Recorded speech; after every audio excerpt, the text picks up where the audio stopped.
¿Fue cobardía o fue la estrategia que salvó a miles de judíos de los nazis? La historia que creías conocer está a punto de cambiar. ¿Sabías que en el Vaticano hay soldados que juran defender el Papa hasta la muerte? ¿O que debajo de la plaza más famosa del mundo hay un parking de 3 pisos? Hoy te voy a contar los secretos más impresionantes del estado más pequeño del mundo, que cambiarán completamente tu perspectiva sobre este lugar sagrado. Obviamente, no puedes ir a Roma sin visitar el Vaticano, pero lo que no sabías es que estás entrando al único país del mundo donde todavía funcionan mercenarios medievales, así como lo oyes. La Guardia Suiza fue creada el 21 de enero de 1506 por el Papa Julio II, un pontífice que era prácticamente un general disfrazado de religioso. ¿Por qué eligió a los suizos? Simple, en esa época eran los soldados más temidos de Europa. Imagínate a los Navy SEALs del siglo XVI, pero con alabardas. Pero aquí viene la parte épica que selló su leyenda para siempre. El 6 de mayo de 1527 ocurrió algo que cambió la historia. Las tropas del emperador Carlos V saquearon Roma con 10.000 soldados. ¿Sabes cuántos guardias suizos había? Solo 189. Pero estos tipos no se rindieron. Lucharon en las escalinatas de San Pedro hasta el último hombre. Murieron 147 de los 189 guardias, pero lograron que el Papa Clemente VII escapara por un túnel secreto hasta el castillo de Sant'Angelo. Solo sobrevivieron 42. Y por eso cada 6 de mayo los nuevos guardias hacen su juramento de lealtad hasta la muerte, literalmente. Pero no cualquiera puede ser guardia suiza. Los requisitos son súper específicos y no han cambiado en 500 años. Tienes que ser hombre, suizo de nacimiento, católico, practicante, soltero, entre 19 y 30 años, medir mínimo 1,74 m y haber completado el servicio militar suizo. Además, necesitas un título profesional y 0 antecedentes penales. Son solo 135 soldados en total, lo que los convierte en el ejército más pequeño del mundo. Pero espera, porque viene lo mejor. Todo el mundo piensa que esos uniformes coloridos los diseñó Miguel Ángel. Falso. El actual uniforme fue diseñado por el comandante Jules Repon entre 1910 y 1921. Los colores azul, rojo y amarillo son de la familia Medici, grandes protectores del Vaticano. Y esos soldaditos de juguete que ves, debajo de esa ropa colorida llevan chalecos antibalas y están armados hasta los dientes. Están entrenados en el manejo de fusiles suizos SIG 550 y pistolas automáticas SIG Sauer. También aprenden artes marciales, primeros auxilios, protocolo e idiomas. Y algunos están vestidos de civil mezclados entre los turistas. Sí, ese tipo con camiseta que está parado al lado tuyo podría ser un guardia suizo vigilándote. Cuando el Papa muere, automáticamente todos los guardias quedan desempleados hasta que el nuevo Papa los vuelve a contratar. Es tradición, aunque siempre los vuelven a tomar. Muchos de estos chicos, después de cumplir su servicio mínimo de 2 años, se quedan a vivir en Roma o se casan con italianas. Imagínate qué historia para contar. Sí, yo protegía al Papa.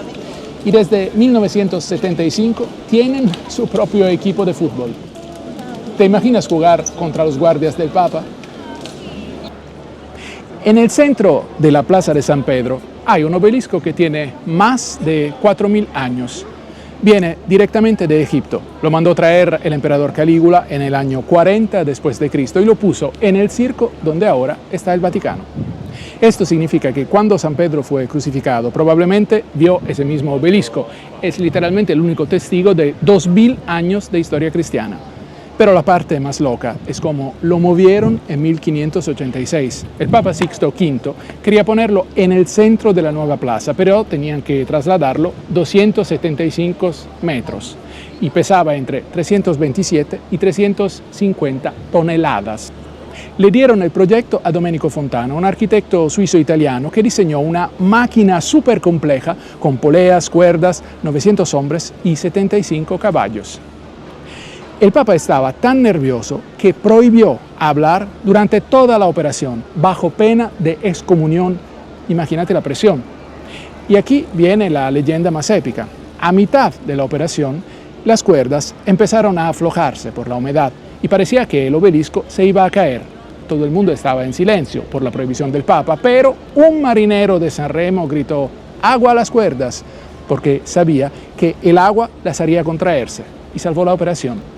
El Papa, en lugar de excomulgarlo, lo premió y desde entonces, cada domingo de Ramos, su familia tiene el honor exclusivo de proveer las palmas para la ceremonia papal, una tradición que dura más de 400 años.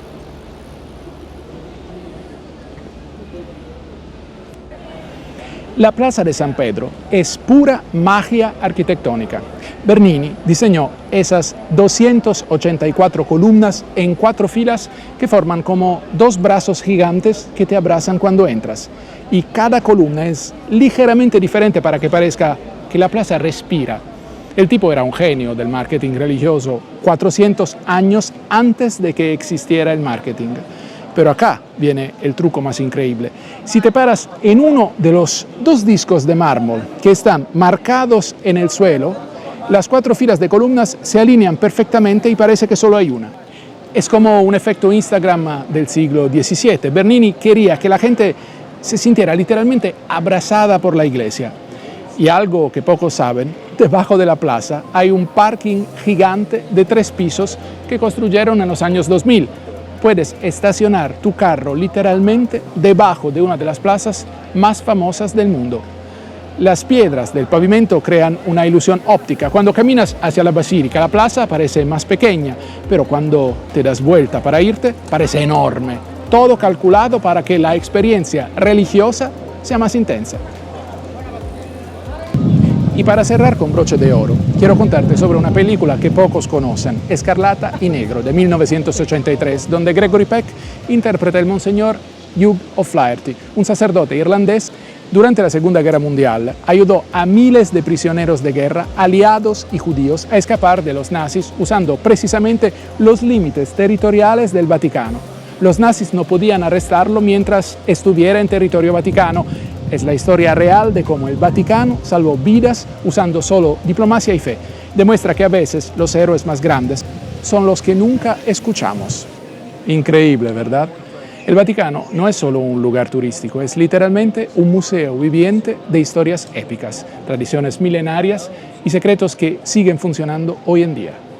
Si llegaste hasta aquí, eres oficialmente parte del Club de los Curiosos. Dale like si te voló la mente algunas de estas historias. Suscríbete si quieres más contenido así y dime en los comentarios, ¿cuál de estos secretos te sorprendió más? Espera, pero que no se acaba aquí. Las historias de heroísmo en Roma están ocultas y hay que buscarlas. Y finalmente llegamos a la isla Tiberina. Y acá está la contradicción más hermosa de todas.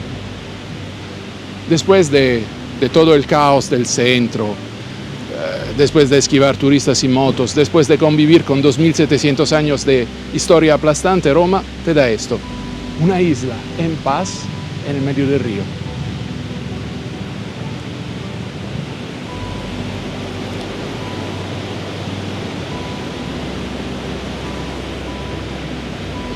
Es como si Roma entendiera que fue demasiado intensa y necesitara ofrecerte una válvula de escape. Un lugar donde podés respirar sin que un emperador, un papa o un dictador te miren desde una estatua. Es como tener un parque en el medio del caos urbano de Sao Paulo, pero este parque tiene 2000 años de historia de salvación y de refugio.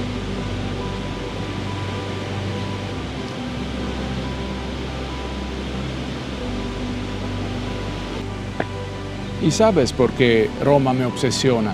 Porque es honesta en su contradicción. No pretende ser eficiente como Zúrich, no intenta ser cool como Berlín, no se disfraza de museo como Florencia. Roma es lo que es, gloriosa y disfuncional, eterna y frágil, sublime y ridícula.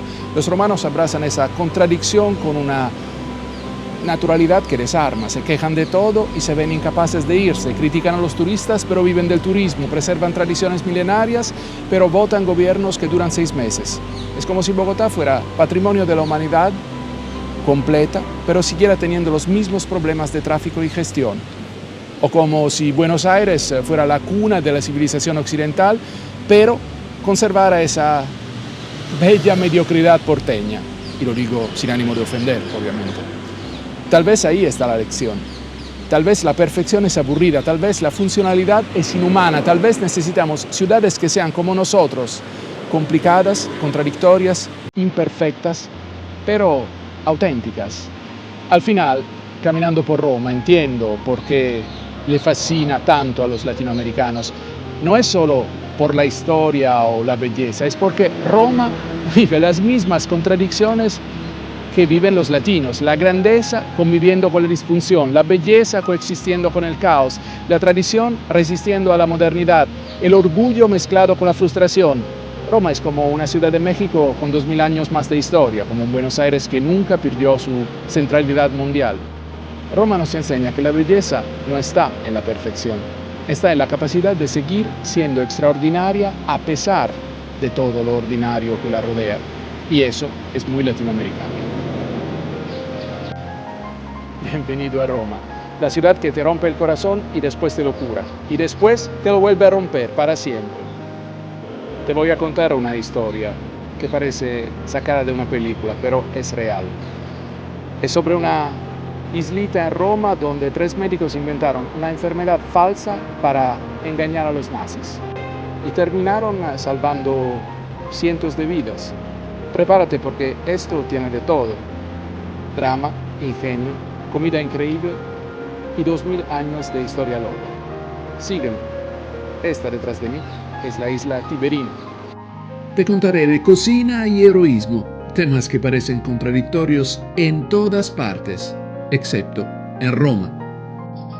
Andiamo bene, proprio bene. Lo que hace especial a este lugar es que no vas a encontrar las típicas comidas romanas que esperas.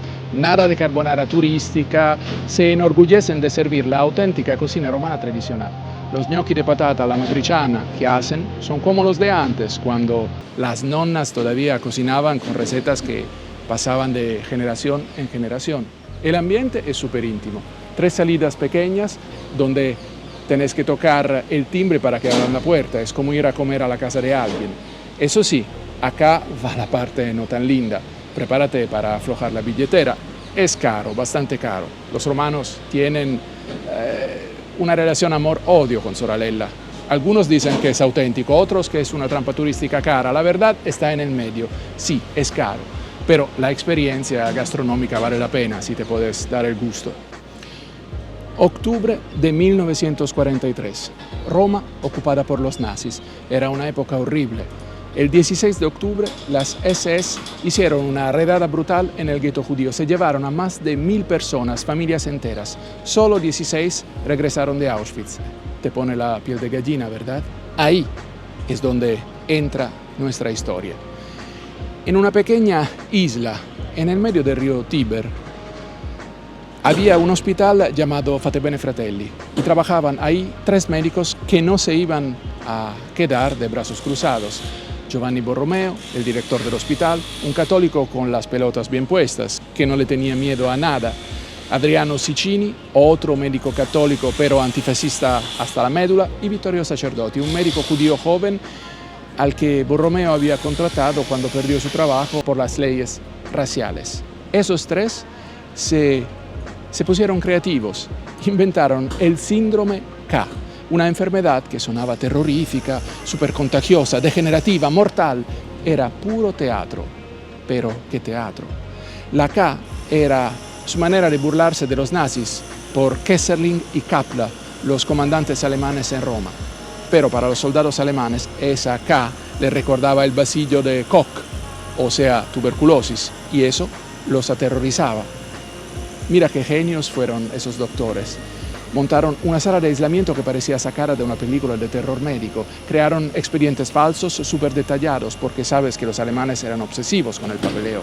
Cuando llegaban inspecciones nazis, los pacientes empezaban a toser de manera dramática, como si se estuvieran muriendo, y establecieron protocolos de seguridad tan estrictos que ningún alemán se atrevía a acercarse.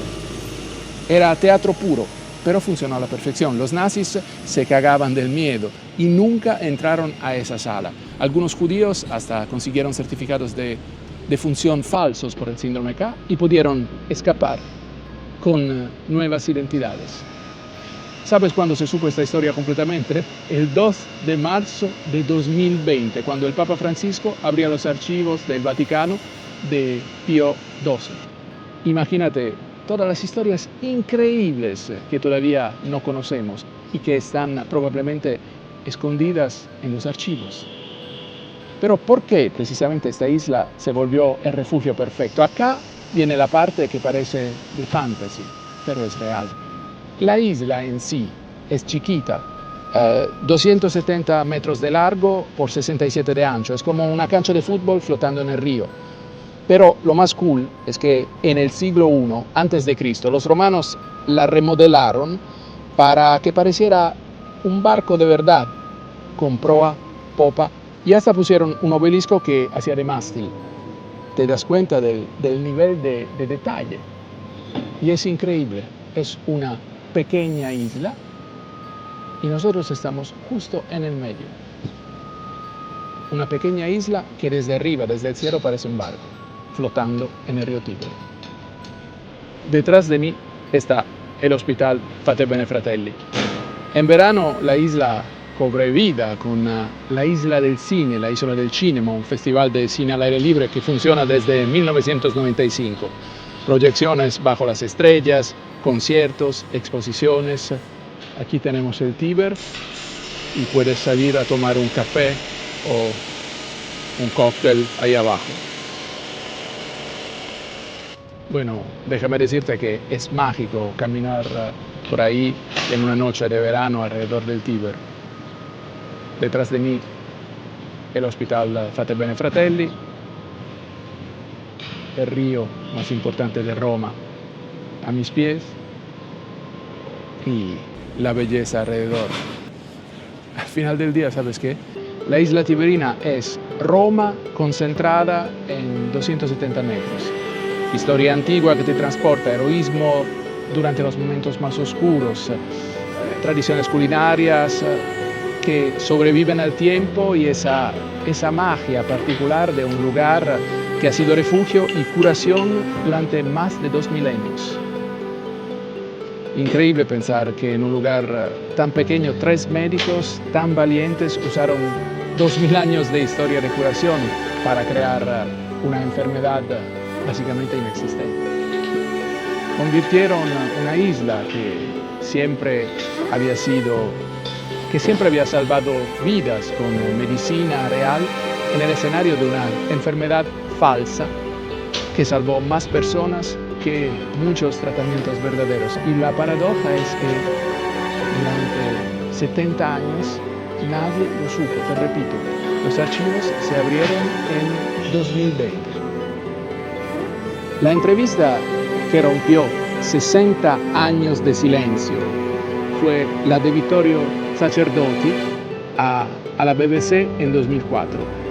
El momento histórico cuando un médico judío reveló por primera vez al mundo el síndrome K. Y es algo increíble, sinceramente.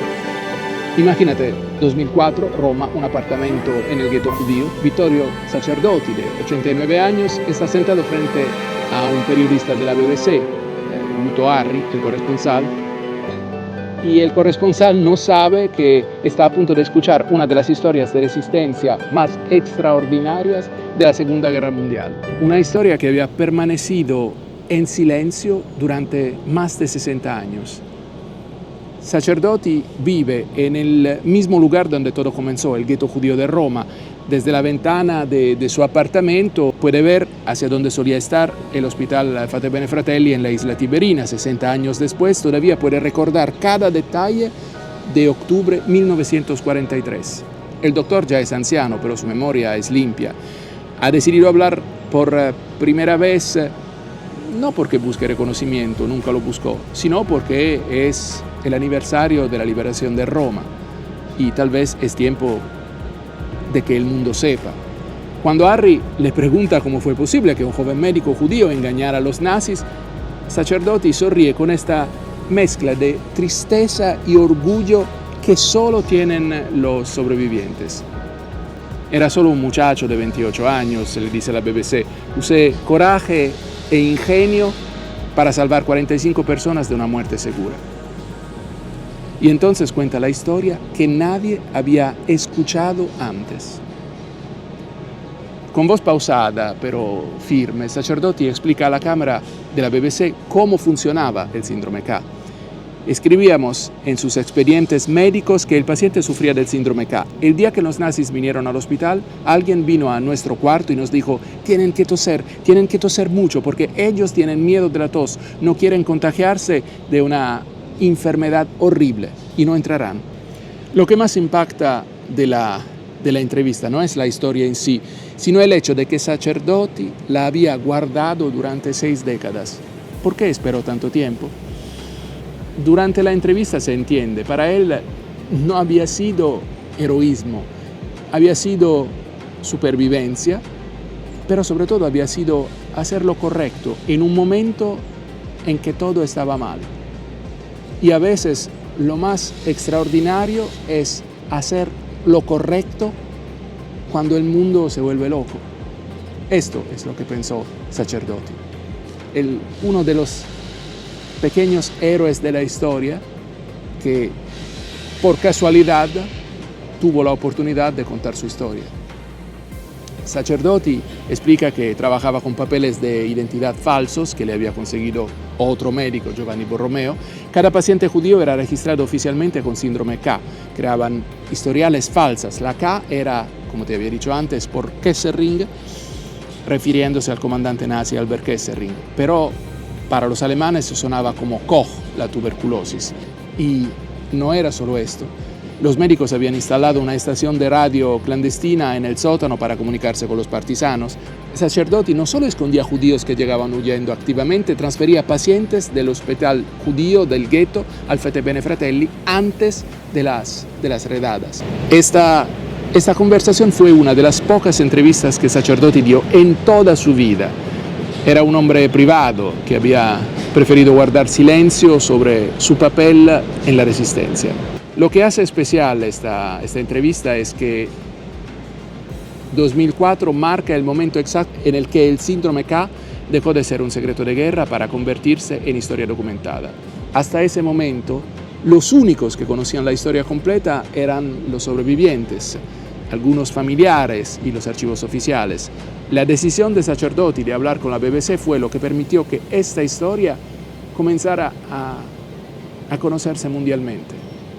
Y es un ejemplo que a veces no necesita ser un gran general, un presidente, una persona importante, y que la historia la hacen muchas veces los hombres pequeños, normales, como el doctor Sacerdoti.